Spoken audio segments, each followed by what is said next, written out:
Hello and welcome to A Critical Dragon, where I talk about narrative in film, television, and in books. And today I want to talk about the finale of the Book of Boba Fett. But in particular, I want to talk about the Tuskens and their representation on the show.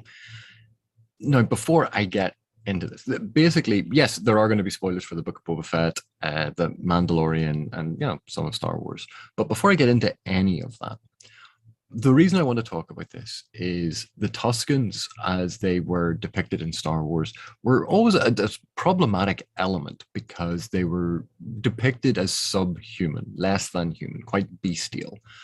And all of the sort of the information about the Tuskens is framed from the position of the settlers on Tatooine, the frontiers people on Tatooine, whereas the Tuskens are actually the indigenous people of Tatooine. So this actually goes to something we talk about in terms of, say, like the Western perspective, the colonial perspective, elements of imperialism, not the evil empire as we see in Star Wars, but imperialism in general. And these things sort of tie in to a lot of that. So when I talk about tropes and cliches and stereotypes and issues like that, I'm on record. Tropes are not necessarily bad, but there are poorly used tropes or poorly utilized tropes. A trope is simply a narrative element. The Tuskens were initially a stereotypical, badly used, badly deployed trope, and they were used solely to advance Luke's storyline in A New Hope. Then in The Mandalorian, that actually gets challenged a little bit. And then in the Book of Boba Fett, we actually see it develop into something a lot more interesting to a point. And that's what I want to talk about. So before I go any further, yes, spoiler warning, I am going to talk about elements of Star Wars, The Mandalorian, and what happens over the season of the Book of Boba Fett involving the Tuskens, and also the season finale of the Book of Boba Fett. All that being said, in Star Wars A New Hope, the Tuskens are referred to as Sand People. They're not even given a proper name. When we then find out that they're called Tusken Raiders, if you look that up on the official Star Wars Wikipedia, they're called Tusken Raiders because apparently the Sand People had a protracted siege and raid on Fort Tusken. So they're named after the town they raided. But the Wikipedia also points out that they are indigenous to Tatooine. Whereas if you think about it, no one else is. They're the people who were originally there. And what we see in the Book of Boba Fett, which is actually quite fascinating, is their tribe, their people, have stories of when the Dune Sea was an actual sea, that they have been there that long, that this is where they are from, this is their world. And everyone else on Tatooine is not necessarily an invader is pejorative, but is a settler. And this is the distinction. If we looked at it solely from the perspective of the Tuskens, they live on a planet. They're quite happy on their planet. They have a tribal society, various tribal societies, all these different tribes. They're wandering around. And then suddenly starships arrive and a bunch of off-worlders and aliens arrive at set-up cities. If this story was set on Earth and we're wandering around on our planet and a bunch of spaceships arrive and these aliens come down to set up a city, we'd call that an invasion, because the story is being told from our perspective. If, however, we have a whole story that is about humans and we're expanding into the universe and we find a planet and we decide to colonize the planet, so we land on it, we set up a city and we go, oh, look, there's some native life forms. That is being told from our perspective. That's being told from the colonizer's perspective. So you can see narrative perspective is actually incredibly important when dealing with a set of facts. And I talked about this recently in a video about character perspective and how the facts can be perceived as radically different depending on where you're sitting. And that's the case of what we have here.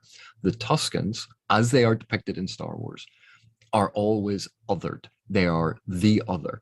They do not have their own name. They do not have their own identity. The identities that are put on them by other people are Sand People, Tusken Raiders, or Tusken. None of those things were chosen by the Tuskens themselves. These are names given to them by the colonizers of Tatooine. And some people might think that I am being overly pedantic or overly worked up about this. And I'm not. I'm trying to lay out this is actually what is happening in the text because of the narrative perspective. And I'm not trying to blow it up into a big deal. I'm trying to show why an underlying aspect of this infiltrates the text and it can lead to problems. So in Star Wars: A New Hope, obviously the portrayal of the Tuskens, they were very much savage barbarians living in the wastes. That's how they are portrayed. They are portrayed as inhuman, subhuman. The noises they make are animalistic. They tear apart Luke's speeder. They are violent. They don't have a proper face, that it's all swathed up in a sort of mask with these protrusions. They don't seem human. They seem bestial. And it's a very negative portrayal of what it turns out to be are the original inhabitants of a planet that a bunch of aliens settled on. Now, moving into the Mandalorian, there is an interesting episode in the Mandalorian where the people of the frontier town are being plagued by, and I think it's like a Kryat dragon or some big beastie, and I think it's a dragon. And it turns out, in order to defeat them, they need the Mandalorians' help, but also the help of the local tribe of Tuskens. And they all band together to get rid of this super predator that is attacking them and making their way of life very, very difficult. So the enemy of my enemy is my friend. So we see this, the sentient beings all band together to get rid of the predator in the area that is preying on them. Now, let's think about this for a second. That dragon has been living in that cave, and this is its territory. The humans have settled in its territory. So it's just defending itself. It's just using the humans as a food source the way that any animal would. But it's now viewed and framed in the entirety of that episode as it is intruding into and invading the space of the humans, even though when you think about it, it's been there for a long time and the humans moved into its region. So again, think about narrative perspective and how it frames things. And I'm not saying that, they're wrong for this. It was a big predator that was eating people. But the seed that was laid in that particular episode were that the people of what becomes Freetown had viewed the Tuskens pejoratively. They had viewed them in a very negative light. They'd viewed them as raiders. And again, that initial perception of them from Star Wars: A New Hope, that's how the people of the town felt about them. But over the course of this episode, they get over their distrust and learn to trust and work with each other. And they realize that there is a point of connection, that they are more alike than they are unalike, that there's more that connects them than that separates them. So there's a building of the initial steps towards mutual trust and communication because they did this thing together. They celebrate then together.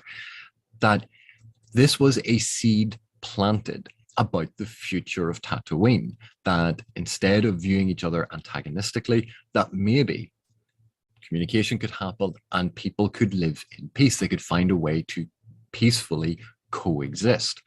That was the seed. Then we have the Book of Boba Fett, and Boba Fett is interesting because basically the first half of the season is full of these flashbacks of Boba Fett clambering out of the Sarlacc pit, being captured by the Tuskens, but over the course of it, becoming adopted into the tribe by the Tuskens, working his way up as a child of the tribe, all the way up to going through a rite of passage and entering into adulthood and becoming a full member of the tribe. And we see him, he puts on the robes, he has the traditional weapon that he has crafted under their tutelage. He is a full member of the tribe. He is, in effect, become one of the Tuskens. And then we have the episode about the train job. And clearly, I mean, this is a classic Western style story of, robbing the train. But in this case, instead of it being seen as robbing the train or the train being robbed, depending on perspective, we have this story essentially told from the position of the Tuskens. And I'll explain what I mean. If you think of when we refer to train journeys and even how people in the episode refer to the train, it is moving from point A to point B, and it has to cross the great wastes of the Dune Sea, which is a nothing territory. No one lives there, well, apart from the Tuskens. But the focus of all of this is on the important thing is point A, and the important thing is point B, and the rest of it is just a journey. Essentially, the Dune Sea is like a nothing space that has to be traversed. That is just, it's a bit dangerous, but that's not important. You take out your precautions. When we see it from the Tuskens' perspective, this particular episode and this particular event, we suddenly realize what it's like to see it from a different point of view, because now we see the train not moving from point A to point B, but we see the train invading the territory of the Tuskens, that this intrudes into their life, their way of life. It shoots along really close to their camp, and because they're sitting there minding their own business, next thing you know, this train comes along, the windows come down, and a whole bunch of them get shot. So we see how this, from the Tuskens' perspective, is an intrusion, and it is aggressive, and it is dangerous, and it is something that kills them. And therefore, they need to protect themselves. So this is what I'm talking about in terms of perspective. So Boba, for some reason, I always refer to Boba and Mando, and I switch their names around all the time. Boba then trains them how to use speeder bikes in a slightly problematic scene. Talk about that in a second. But he trains them how to use speeder bikes, and they take down the train. They stop it intruding into the territory of the Tuskens. Now, why did I say the training to use the speeder bikes was slightly problematic? Here we have a people living in well, admittedly, it's a long time ago in a galaxy far, far away, but they're using laser rifles. They know how to maintain laser rifles. They live on a planet that has spaceships. And Boba Fett turns up with a couple of speeder bikes, and these are not brand new, just newly invented things. These have been around for a long time. And he brings them and then teaches them how to use it. And it is something of the Westerner trying to teach the savage how to use modern technology, instead of it being some cowboy teaching a Native American how to ride a motorbike. Instead of a horse, what we have here is Boba Fett teaching them how to use speeder bikes. And it is slightly insulting. And it seems very, very strange in a world in which the Tuskens know how to make, manufacture, and take care of laser rifles, that they're so unfamiliar with the well-established technology of speeder bikes. Particularly in A New Hope, they tear Luke's land speeder apart for parts and bits and pieces of things that they can use to build things. So that's why I find it slightly problematic, both in terms of the world building and because it's insulting. It's a very cliched thing. And of course, it's played for humor and laughs, which from a tonal point of view, you can understand why they wanted to add a bit of humor into it. But again, it's slightly insensitive and a bit of a problem. But anyway, getting back to the point. The point is, Boba starts to see and understand the Dune Sea from the perspective of the Tuskens, that this is a clan, a tribe that he has earned the loyalty of, and they have earned his loyalty. There is mutual respect. They have bonded together. They've gone through trials together. They respect one another. He's been accepted by them. And this is very, very important because obviously one of the themes that is constantly referred to is that Boba does not want to rule through fear and intimidation the way that Jabba did, that he wants to be a fair and just daimyo of the area, even though let's not get into the whole problem of the fact that he's a criminal overlord who's extracting protection money from innocent businesses and is framed as being a good hero. Sidestepping that. But we see that Boba wants to do the right thing.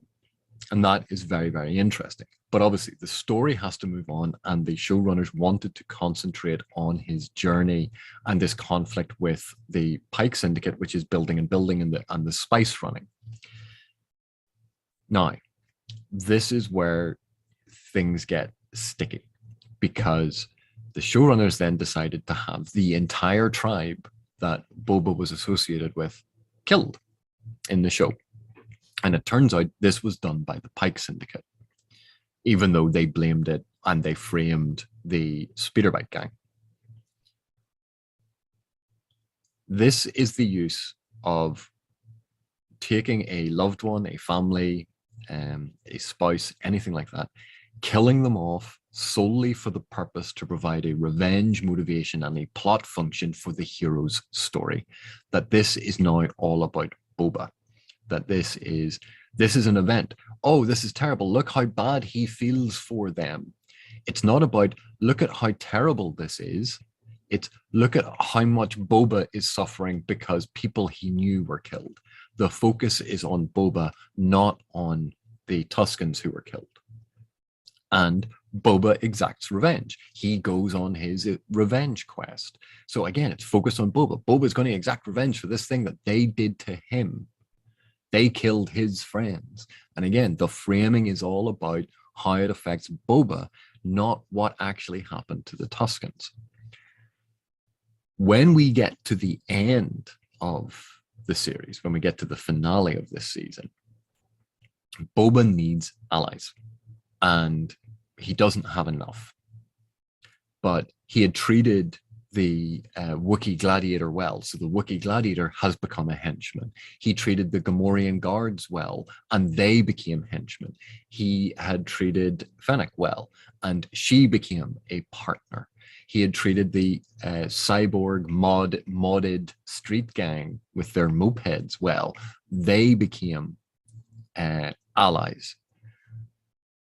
And then there's the people of Freetown. And they're brought in because of Mando from The Mandalorian, not because of anything that Boba Fett did. And you can see this sort of, one of these things is not like the others. And you go, but what if instead of the people of Freetown, we had the Tuskens? How would that fix it? Well, that would tie in with all of the other things about Boba treating people with respect, being respected in turn, and earning loyalty. Yep, that's the Tuskens. A group of people who would bulk out the numbers and would fit with that whole battle sequence at the end. Yeah, that the Tuskens would fit with that. It would go with the whole thing of challenging assumptions, initial knee-jerk reactions to people, because remember, that's how the Wookiee was judged, this sort of savage barbarian who was ripping people to pieces. And Boba treats him fairly and goes, no, but I'm not going to hold a grudge. I'm going to treat you like a human. It's not your fault your masters did that. This is a running aspect of the story. And the Tuskens joining Boba at the end would have been a signal that a lot of the presumptions about them were wrong. It would have challenged the assumptions of the other characters who would have seen the Tuskens arriving going, oh my God, they're going to kill us. And then the Tuskens protecting them. That would have been a very powerful moment in the narrative. Boba then would have been able to show his friends, well, they are my tribe. This would also have tied into maybe Boba when he had said, oh, I'm going to go and get help. This could have been the help instead of the people of Freetown. It would have fitted much more with the story of Boba Fett if this had been a Tusken tribe. But the showrunners had killed them all off. How could this have happened? Well, if we go back to that episode where they were all killed off, what if only a lot of them were killed off, that there were some survivors. So Boba travels with them and brings them to another tribe and saves them, or brings them to another tribe, and they are accepted into the other tribe, and the other tribe acknowledges this. And then Boba can go off and do his revenge quest, but at least it's been a nod towards the fact that A, there were some survivors, but also B, that this is about them and their suffering. And Boba can have his revenge quest, but it's not as important. We had to acknowledge the actual Tuskens. And if he had done that, then the other tribes, because remember, there are multiple tribes of Tuskens across the Dune Sea. When Boba was trying to get allies, he could have contacted some of them, and this could have happened off screen, it could have happened on screen. But the idea of bringing the tribes together, of Boba presenting himself to them as someone who was part of that tribe, presenting his, is it a Jaffa stick or gaffa stick? Gaff stick? Oh, I've forgotten. But presenting the weapon that he crafted to claim membership of the tribe, to speak to them and explain about the drug running, and leave it up to them to decide whether or not they want to help him. That could have been a very interesting aspect of the series. And remember, one of the episodes is given over to Mando going to see Baby Yoda, Grogu, and Grogu training with Luke Skywalker. None of this had anything to do with Boba Fett. This was a Mandalorian episode right in the middle of the Book of Boba Fett. There's an entire episode missing where there could have been stuff with the Tuskens and show complex tribal society, of calling the tribes together for some sort of meet or some sort of discussion, meeting the heads of the tribes. And didn't necessarily need to be resolved in that episode. They could have said, we will discuss it. Then we get onto the people of Freetown. And of course, in The Mandalorian, that seed had been planted that maybe, just maybe, they would stop viewing the Tuskens so aggressively, so acrimoniously, and so othering, that they would have actually considered them as people because of what they had gone through together. When they are cowed into not appearing because of what Cad Bane does, a representative of the Tuskens that they had helped and had helped them could have come to them to basically explain the situation with Boba Fett. And there you could have these people, these citizens of Freetown, suddenly realizing that people they had judged as subhuman, that people they had judged as bestial and savage, were actually being more honorable and were protecting the planet better and risking themselves for something better than they would. So again, it's challenging those assumptions. And of course, there are different ways that a lot of this stuff could have been done. There are different ways and means it all could have been incorporated. But the removal of the Tuskens at the end and not including them in the finale, and the inclusion of the people of Freetown who have nothing to do with Boba Fett's story. That's Mando's story, not Boba Fett's. And so you can see why the inclusion of them, the circling of the wagons and all of the settlers banding together to fight off the drug runners, the white hats versus the black hats, the scrappy band of rogues made up of all of the different outcasts and others of society, apart from the ones that you killed off mid-season. You can see why the Tuskens actually fit there far better than the citizens of Freetown. It fits thematically. It fits within the narrative framework. It fits within the focus of what we'd spent time on in all of the various episodes. And it wouldn't involve the strange inclusion of an entire set of stories that had to do with the Mandalorian and not Boba Fett. So that is kind of what I wanted to talk about. The perspective in this is very much from the settler's perspective, that the Tuskens, even though time is spent with them, even though the showrunners dedicated a lot of screen time to trying to develop them beyond the barbaric savage, and beyond even the stereotype of the noble savage, that they were trying to develop them as people, as a culture, as people who have been misunderstood by the societies around them. And all of that ties into what has previously been established in The Mandalorian. But despite all of this, the story is still Boba Fett's story, told from his perspective. And in the end, they learn nothing from this first half of the season with the inclusion of the Tuskens, because they kill them all off just as a plot function and motivation for Boba Fett. And that I find frustrating, because I think it is a missed opportunity. So thank you very much for watching. Sorry if this was a wee bit ranty.